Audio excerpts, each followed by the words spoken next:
Let me echo what Michael said about coming to the microphone and telling us your name and where you're from if you want to make a comment. My reason for saying that is a little bit different from what some folks might be. I have a great deal of hearing loss, and if you say something from out there, I may not even know it. Just keep on talking. And by the way, there is a penalty if you don't do that. If we can chase down Lynn, we'll have him to handcuff you and you'll be transported to a 100 square foot deserted island for 1 week with Terry Hightower.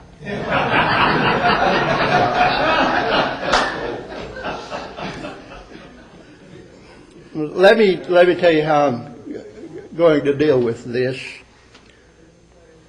As Michael said, there's a good bit of background information here, and I am going to read that entire thing. And following that, I will read the questions that the questioner submitted with the background information. Then I have a few comments that I'd like to make on the background information, and then maybe give a brief answer to the questions, and then throw it open to you. And I also will echo what he said. If we get through all of this question, I will be very surprised, because it is, as he said, a very important matter. Here's the background information. A few weeks ago, a young Christian and his girlfriend had their pictures made in the formal wear that was the dress for their high school prom. The girl's dress was backless, strapless, and low cut. A bustier style dress, for lack of a better way to describe it. Her dress was basically, and biblically rather, immodest. These pictures were posted on Facebook, or to Facebook. When certain brethren confronted him about attending the prom, the young man and his father, also a member of the church, said he and his girlfriend did not attend the prom dance, but only had their pictures made with their friends who were also dressed in their prom clothing. When the pictures were posted to Facebook, no mention was made that the young man and his date did not attend the prom, but that they only had their pictures made in their prom wear. Without a statement saying they did not attend the prom dance, their pictures tended to say that they did attend the prom. Of course, his girlfriend, a high school cheerleader who is not a Christian, had no problem with her clothing. Whether he and his date attended the prom or not, his girlfriend was dressed immodestly. All the girls wore dresses of the same style and cut. Also on Facebook, there are more photos of this young Christian man with girls in immodest swimming attire. He is pictured without his shirt on, and in swimming trunks. In other pictures posted to Facebook, there are pictures of the young man's date in a bikini in company with young men. After seeing this, and out of concern for a few separate issues, I decided to give a lesson on the biblical definition of modesty in the Wednesday night rotation at the congregation where I am a member. After the lesson, much information has come out from the father of the young Christian man. This brother's definition of modesty is based on what the society and culture think of modesty. He does not think that the coats of skins God made for Adam and Eve are examples of modest clothing. He believes the standards of dress for the priests in Exodus and Leviticus were for the purpose of warmth, not modesty. Therefore, he says they are not guidelines for what God accepts as modest dress or what is even appropriate dress before the Lord. He does not believe these Old Testament examples of clothing have any bearing on us today in determining what is modest dress. I, along with others, have gone to the young man and his father to attempt to resolve this issue. We were met with hostility, and charges of sin were cast at us. The father has said that I taught false doctrine when I preached a sermon on modesty. The father has refused to meet with us regarding this matter. The elders have had meetings with the father and are well aware of his false view of modesty. They do not agree with him and think his son and his girlfriend dressed immodestly in the pictures I referred to previously in this email. No public confession of fault or any form of repentance has taken place to this day. The elders have exercised no public form of correction or discipline to the present. My questions are, A, what is the biblical definition of modesty, and how does one determine what it is? B, is it a sin to engage in activities where you and members of the opposite sex are immodestly dressed? C, if these immodest, sinful activities are of a public nature, what are the duties and obligations of faithful members of the church if there is no eldership? D, what are the duties and obligations of faithful members of the church and the elders if there is an eldership? E, are there any altering circumstances that could biblically justify faithful members of the church and the elders in putting off correct church discipline in the situation as I have described it in this email? F, when brethren sin publicly, refuse to repent of it, but instead defend their sinful conduct, calling the truth on the subject false doctrine, and those who teach the truth false teachers, how long should the church wait before engaging in corrective church discipline toward those in error? And finally, G, a follow-up question to the previous question is, should public sins be allowed to drag on and on without practicing church discipline?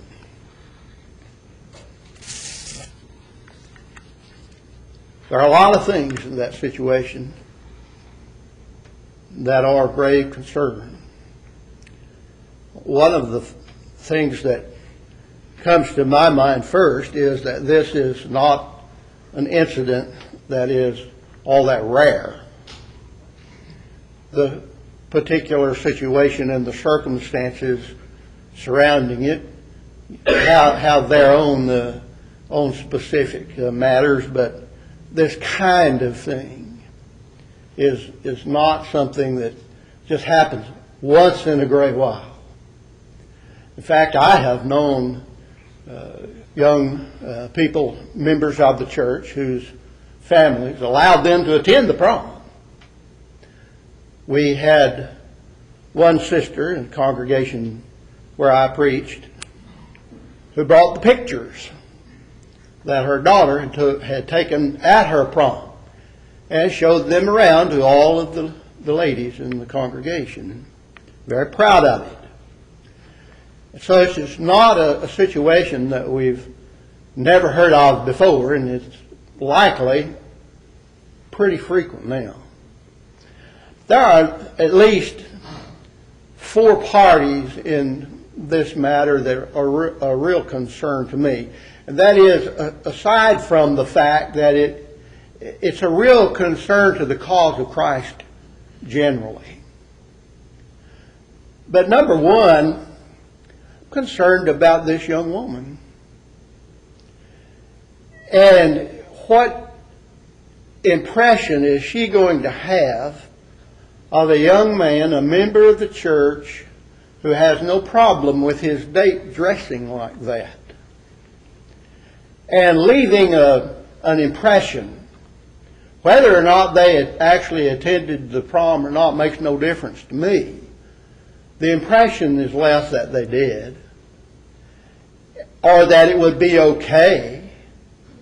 So I'm concerned about her soul, that she doesn't have someone here who's demonstrating any concern for hers. And then in the second place, I'm concerned about the young man. He is not having the guidance that he needs, neither from his father nor from the elders in this particular situation. And then there's concern for the father.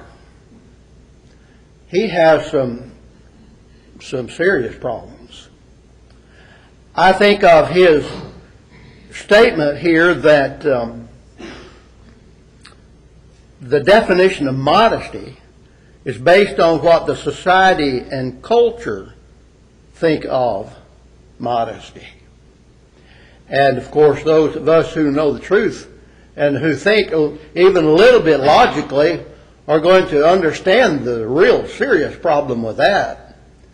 And that is, if society and culture all of a sudden decides that modesty is to go totally nude, then is total nudity modesty?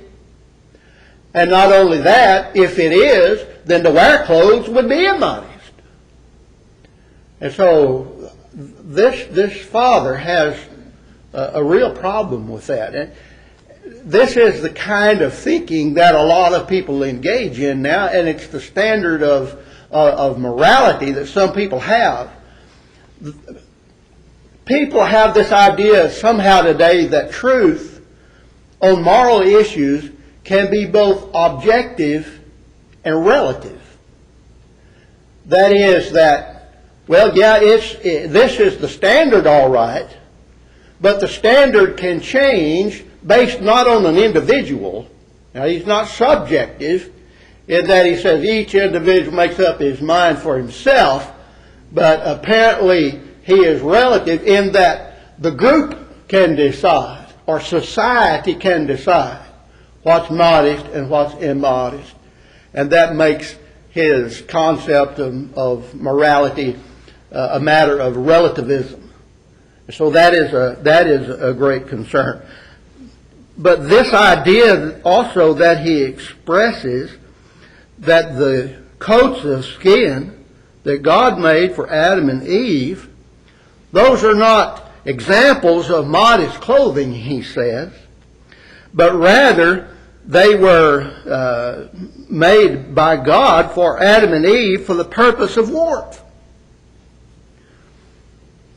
Well, this is before the flood, is it not?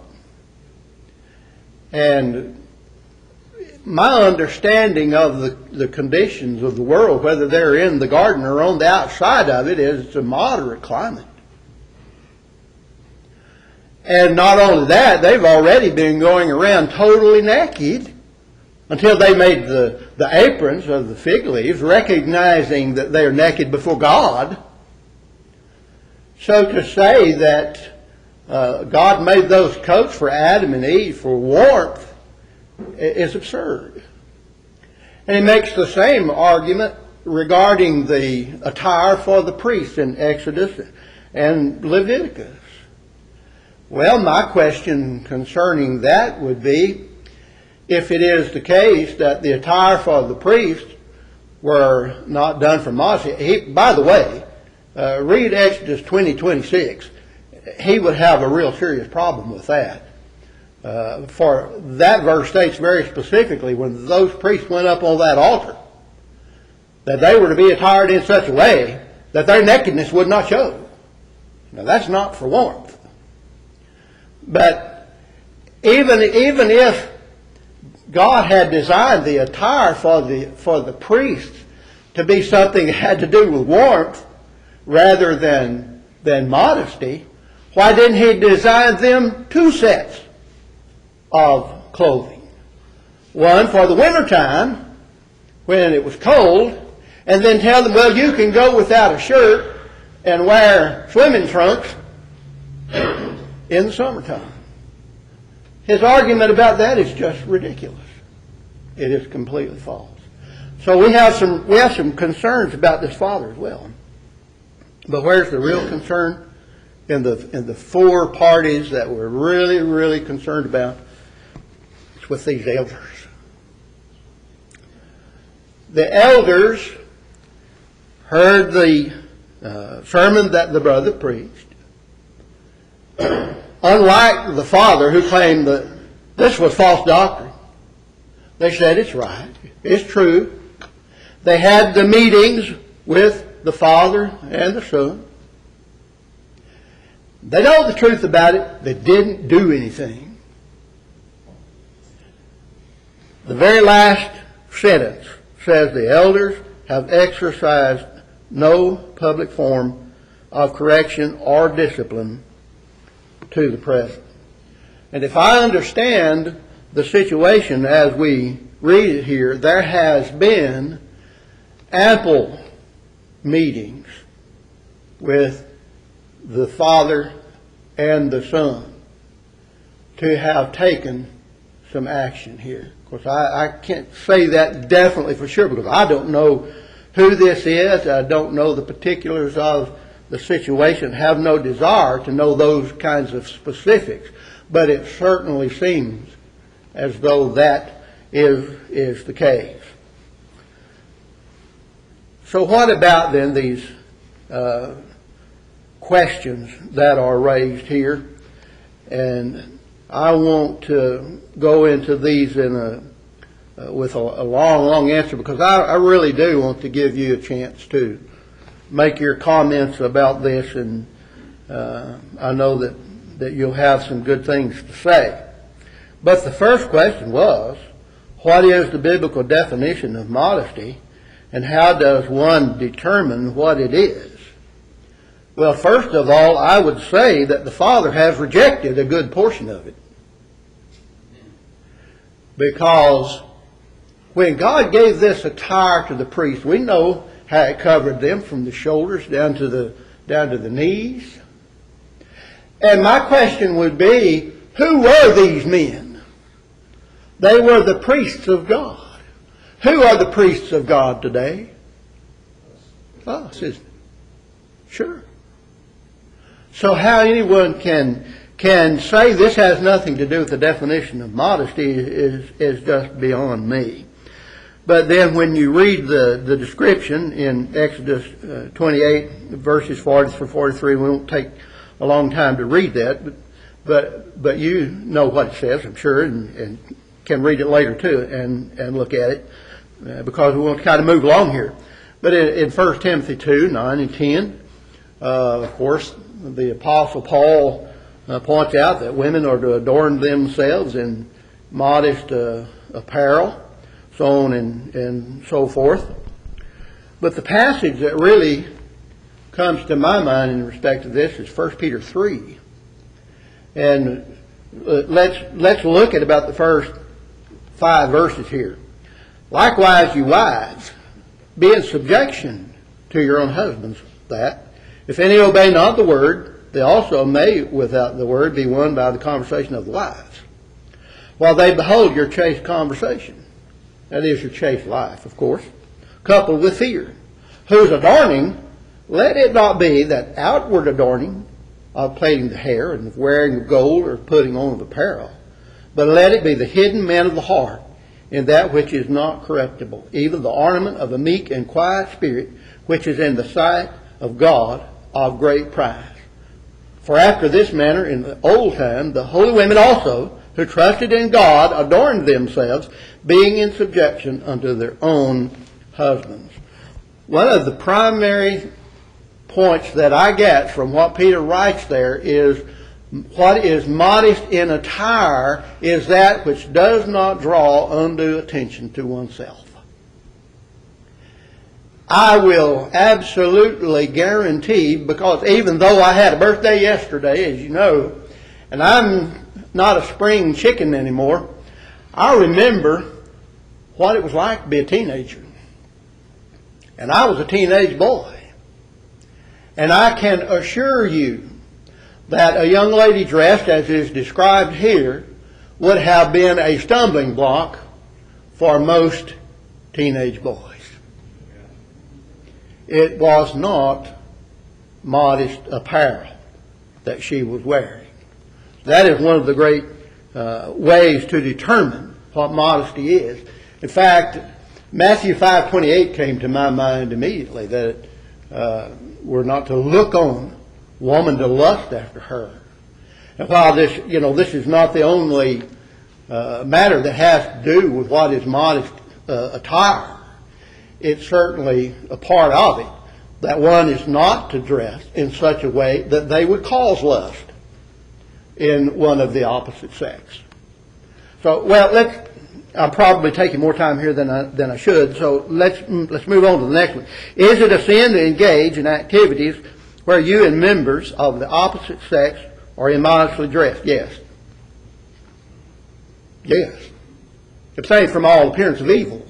For one, 1 Thessalonians 5, verse 22. Abstain from fleshly lust, which war against the soul. 1 Peter 2:11. 1 Corinthians 15:33. That evil communications corrupt good manners. What more can you say? What more is needed to be said? Well, maybe you have some more to say about it, but we'll give you that opportunity. The third question was, if these immodest, sinful activities are of public nature, what are the duties and obligations of faithful members of the church if there is no eldership? Let me just throw this out. How many of Paul's letters, when he addressed the congregations, were elders included in the greeting? All of them? Just one, wasn't it? Philippians, 1 Peter, two. Well, I'm just talking about Paul's letters though now. The Ephesian church, Acts 20. Okay. Ephesians 4. In most of these, in the greetings that Paul gave, he wrote to the church, he wrote to the saints, he wrote to the faithful that are in Christ Jesus. And yet, when you look at 1 Corinthians 5, or if you look at 2 Thessalonians chapter 3, Paul does not limit the activity of dealing with these kind of situations to just the elders. That's the point that we're making here. So my answer to that question is, what is the obligation of that of faithful members of the church if there is no eldership? It's the same as if there is. I don't know how you can answer that any other way. And then the next question is, what are the duties and obligations of faithful members of the church and the elders if there is an eldership? Well, of course, discipline has two parts to it. There is to be instructive discipline. There are occasions where an individual does something wrong and they're not knowledgeable enough. Maybe they're a new Christian and they're not knowledgeable enough to to know what they need to know. And so there's a matter and space of time of teaching and admonition and exhortation to get the people to see what they need, the changes that they need to make.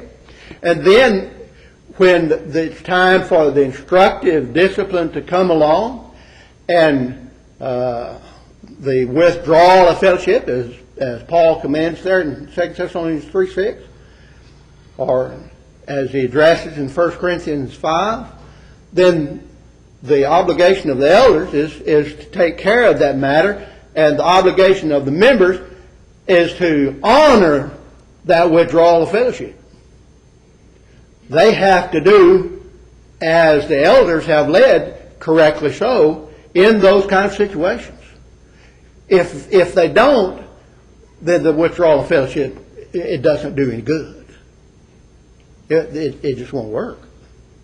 So their obligation is to do what the elders have decided that they need to do when the proper time comes.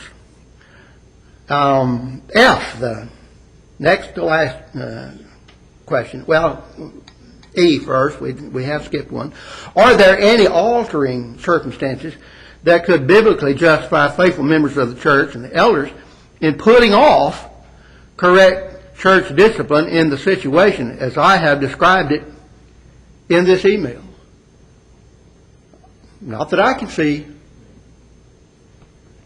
It certainly seems from what I've read here and what I read to you that they've taken adequate steps to try to correct this situation, and that it is now time to act. Now, if anyone has a different view of that, in just a minute you can express that. Now, question F: when brethren sin publicly, refuse to repent of it, but instead defend their sinful conduct, calling the truth on the subject false doctrine, and those who teach the truth false teachers, how long should the church wait before engaging in corrective discipline toward those in error? Yesterday. Now, there certainly are, and we mention this again, that there are times, there are circumstances that may be involved in a particular situation that alters whatever that time frame is. In 1 Corinthians chapter 5, Paul said, when you come together, you withdraw from this man. But on the other side of that coin, in Matthew 18, when Jesus is addressing the matter of a personal offense, then he goes through the steps that are to be taken. You go to the person individually first. And if he doesn't hear you, then you take one or two witnesses with you. If they don't hear then you take it before the church. If they don't hear the church, then let him be unto you as a publican, as a heathen. Well, I think we can see obviously that there's a longer period of time in that kind of situation than there is in 1 Corinthians chapter 5. And we might throw into the mix there Titus 3:10. Man that is an heretic after the first and second admonition reject. So while there in different situations may be some discretion in terms of the time that needs to be involved, we're smart enough, God has given us enough intelligence to know when the cause of truth is being advanced and when there is a possibility that the person is going to make the corrections that they need to make. But when we can see that the door is slammed shut and there's no way to advance the truth with such folks, then it's time to act. And certainly must be done so. And then the last question here was a follow-up question to the previous question is, should public sins be allowed to drag on and on without practicing church discipline? A little leaven leaveneth the whole lump. Absolutely not. You can't allow those kind of things to just drag on and on and on. Now, I know that you have your comments. The floor is open. And the podium is waiting. And as the old saying goes, don't everybody get up at once.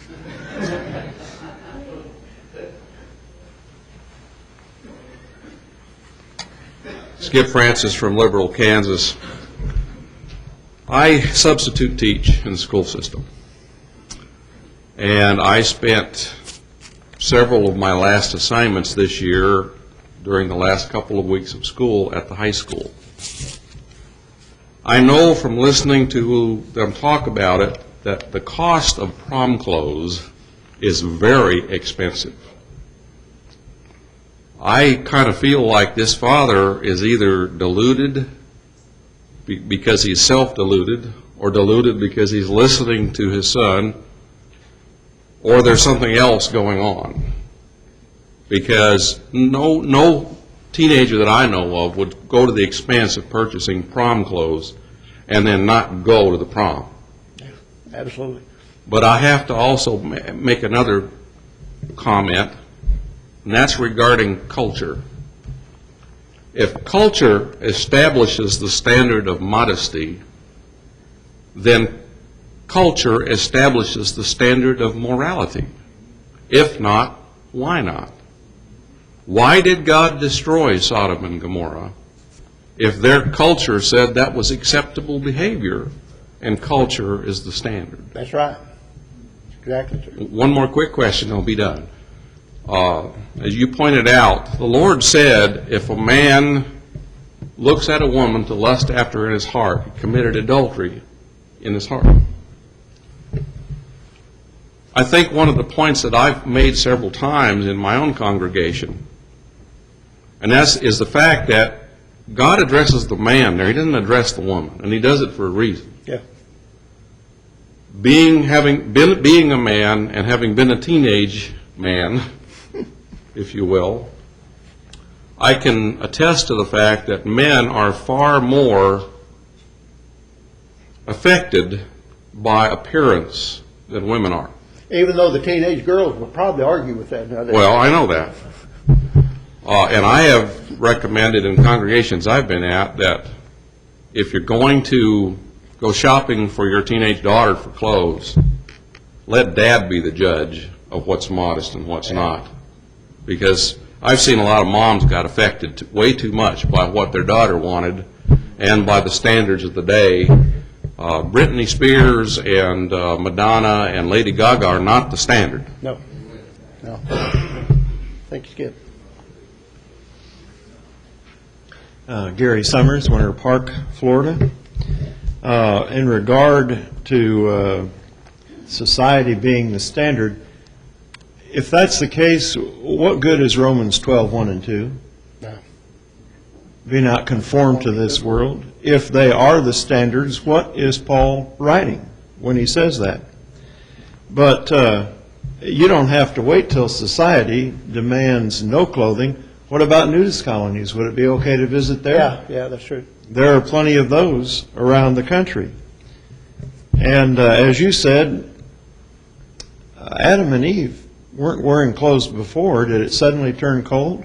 If they didn't need it before, why did they need it after the sin? And furthermore, if they were wearing fig leaves, that was the culture. Who else was there? Now, on the thing about Facebook, what this says is these are Christians and these are Christian standards. It's all right for a young man who's a Christian to dress like this. Yeah. And that is going to ruin any message that Christians have on modesty. Absolutely. Concerning the dress, I think Genesis is the standard. But here's the question. What other standard of authority is there for wearing anything less from the shoulders to the knees? Where is the Bible passage? Where are the passages that We see Mary Magdalene and other women walking around in bathing suits. Where do we have authority for dressing less than that? Okay, you don't like Genesis, fine. Where's the passage that says otherwise? And I think that it was a responsibility for them to come up with that passage. Yeah. The thing about he's a false teacher just reminds me of Isaiah 5:20. Woe unto them that call evil good and good evil. That's right. Yeah. Double-cliched it in Texas. Charles, your comments I thought were right on target in all of this. Where was the Garden of Eden on the map? It's about where Iraq is right now, I think. Ask some of our soldiers what the climate is there and how much they need clothing for winter. It's not a very temperate climate. It's blazing hot. When all is said and done, where a church has an eldership, the buck stops there. Absolutely. There is a negligence on the part of an eldership that will not tackle this problem. If all of the things as presented are true to fact, true to form, these elders have already admitted that this brother and his son are in error and that the truth has been taught on the subject of modesty.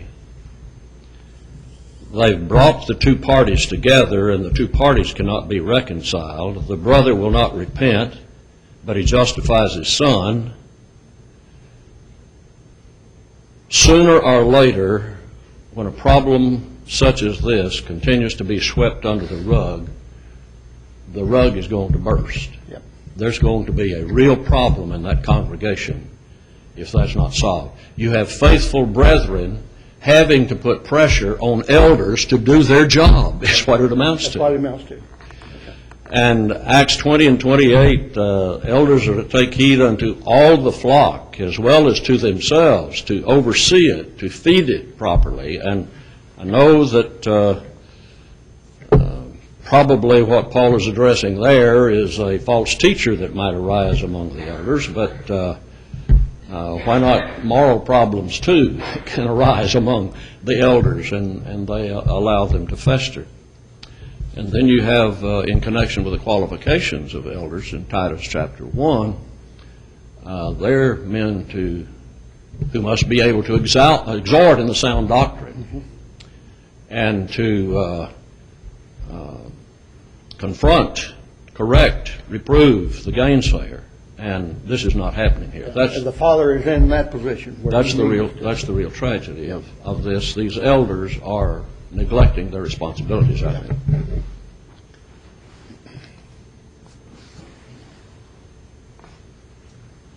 John Rose, Naples, Florida. I wanted to make mention of a few verses from Ezekiel chapter 44 that should lay to rest the logical absurdity of the Father in his comments that these garments of the priests were for warmth. These verses explicitly say that it is not so. Beginning in verse 15, it lays forth through the mouth of the prophet Ezekiel that this is for the priests, and concerning also Zadok. In verses 17 and 18 it says, "And it shall come to pass that when they, the priests, enter in at the gates of the inner court, they shall be clothed with linen garments." Notice this, "and no wool shall come upon them, whilst they minister in the gates of the inner court and within." Now verse 18. "They shall have linen bonnets upon their heads, and shall have linen breeches upon their loins," which we've noticed already. "They shall not gird themselves," especially notice this last phrase, "with anything that causeth sweat." This is for coolness and not for warmth. And I would take us back to Exodus 28, verse 40, where it says that the garments of the priest shall be for glory and for beauty. The glory of God and spiritual beauty that is, righteousness before God, are the main concerns. If a graduate of a Memphis school preacher can understand that, I think anybody can. Ouch, John. Gene Hill, Indianola, Mississippi. I've preached in a congregation further east than here where one elder chaperoned the county school's prom. I came into services Sunday morning, and everybody's gathered around, and you're showing pictures. So I thought, let's go look at pictures. So I flipped through the pictures, and there's his granddaughter, a gorgeous young lady, and she's dressed in a spaghetti, straps, and the slit was up to her hip. And then and I don't mean to laugh, but then I flipped to the next picture, and there sat he and his wife at a table in this dance room where the dance was taking place. You just stand there and you just like a catfish on a creek bank. Mouth just kind of works.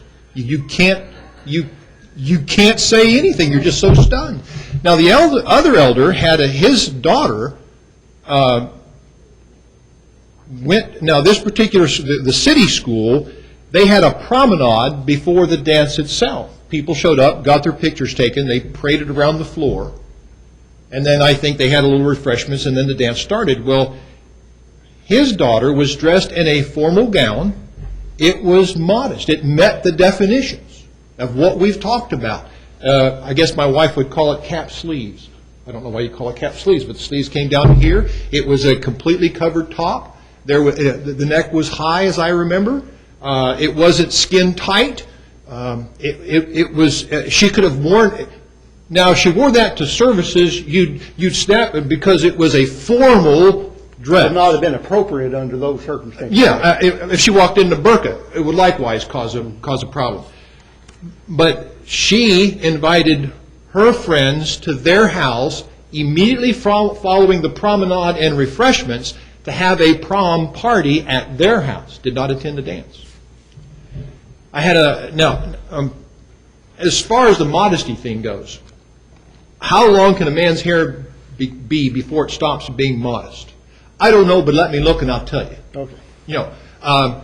When a young lady does this and has to keep pulling down her shirt, it's too short. It's too short. If she were to come up and sit on the edge of the stage here and have to keep tugging at the hem of her skirt, I can tell you it's too short. Yeah.